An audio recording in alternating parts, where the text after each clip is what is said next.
Halo teman-teman, ketemu lagi saya Andrew Raditya. Kebanyakan pemula akan berpikir seperti ini.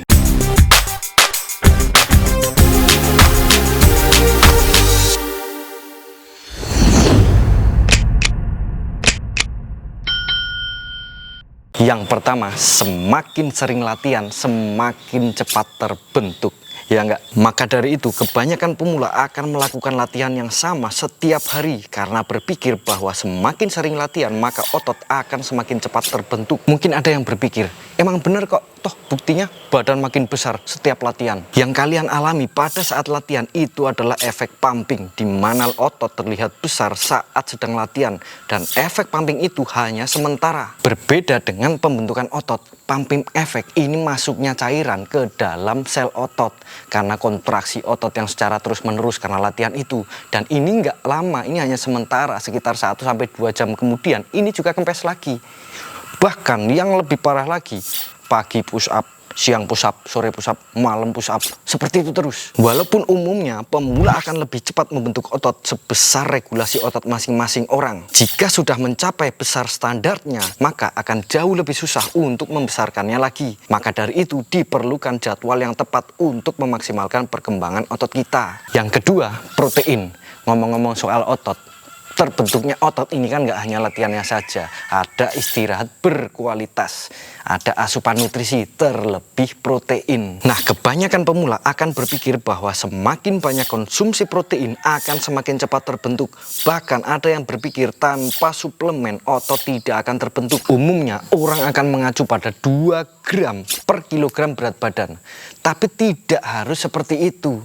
Mungkin ada yang berpikir itu terlalu banyak. Dengan kurang dari itu, ini juga bisa seperti itu. Maksudnya begini, subjek penelitian yang diteliti pada penelitian itu berbeda dengan kita. Kegiatan yang berbeda, genetik yang berbeda, metabolisme yang berbeda. Jadi tidak tentu harus sama. Apalagi banyak yang mengacu pada kuantitas, seberapa banyak, bukan seberapa bagus kualitas protein yang kita konsumsi. Setiap sumber protein ini memiliki komposisi asam amino yang berbeda-beda. Contoh 100 gram telur, ini komposisinya pasti akan berbeda dengan 100 gram tempe.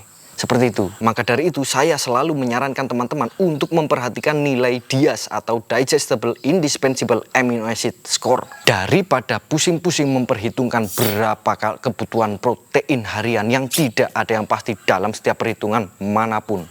Daripada pusing-pusing seperti itu, mending kalian perhatikan tanda-tanda kekurangan protein. Selama tanda-tanda itu tidak ada, berarti kebutuhan protein harian kalian terpenuhi. Yang ketiga, lemak. Banyak pemula berpikir bahwa dengan latihan perut, lalu lemak di perut akan hilang. Bisa nggak seperti itu? Bisa, kalau yang tersisa, lemak yang tersisa, itu hanya di perut saja. Kalau enggak, ya enggak. Lemak hilang dari mana? Itu bukan kita yang atur. Lemak hilang umumnya kebalikan dari distribusi pola penimbunan lemaknya. Dan lemak ini masalah metabolis. Jadi solusinya, solusi metabolis. Diet. Jika kalian makan masih asal banyak dan sering, mau latihan seperti apapun, lemak tidak akan terbakar. Sebaliknya, jika diet kalian bagus untuk bakar lemak, tanpa latihan pun lemak akan hilang. Jadi jangan dibalik, kalian ingin lemak perut yang hilang, lalu nyari latihan perut untuk bakar lemak. Perut ini seperti apa? Nggak bisa seperti itu. Oke, lemak hilang dari mana? Bukan kita yang atur. Oke? Mungkin ada yang bertanya-tanya, untuk jadwal latihan supaya lebih efektif itu seperti apa? Atau mungkin untuk kebutuhan protein harian, dari mana kita tahu tanda-tanda kekurangan protein? Itu seperti apa? Lalu untuk bakar lemak, detailnya apa yang harus kita perhatikan? Kalian bisa cek di deskripsi.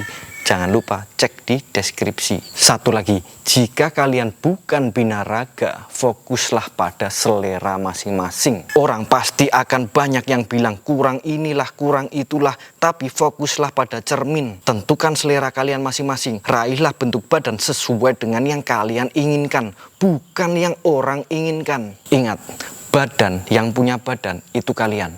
Jadi selera, ya selera kalian, bukan selera orang. Oke? Sekian dari saya. Jika dirasa bermanfaat, jangan lupa like, subscribe juga biar nggak ketinggalan tips-tips bermanfaat lainnya. Tetap semangat, sampai ketemu lagi. Buat yang belum gabung, ayo gabung. Workout bareng IDN. Ini grup tempat belajar kalian. Entah di gym, entah kalian latihan di gym, kalistenik, atau latihan home workout, latihan rumahan seperti saya. Gabung di sini. Jika punya pertanyaan, tulis di situ. Nanti pasti ada yang jawab. Kalau nggak, ya saya yang jawab. Walaupun kalau saya yang jawab mungkin agak slow respon. Karena saya punya kesibukan yang lain. Jadi ya, mohon maklum. Seperti itu tadi.